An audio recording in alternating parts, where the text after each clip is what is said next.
வச்சுக்கணும். ஊற வச்சுட்டு ஒரு 1 ஹவர் ஆனதும் ஒரு 2 ஸ்பூன் உளுந்து போதும்.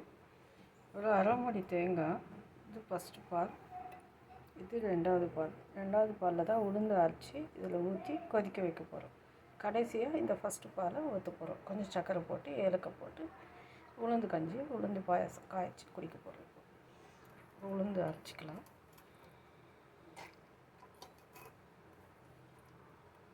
நல்லா நைஸாக அரைக்கணும்.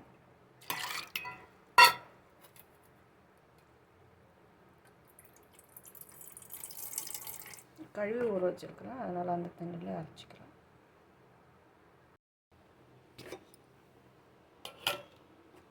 இவ்வளோ நைஸாக அரைச்சிட்டு நம்ம இதில் ஊற்றிக்கலாம்.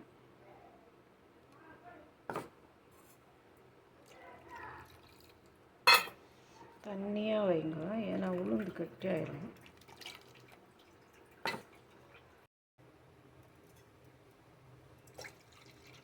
நல்ல தண்ணியை ஊற்றி கலக்கிட்டே இருக்கணும், இல்லைன்னா கட்டியாயிடும்.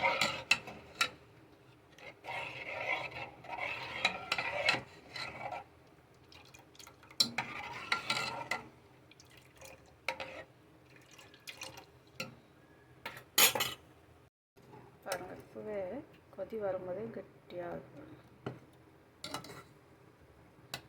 ஹெல்த்தி இது.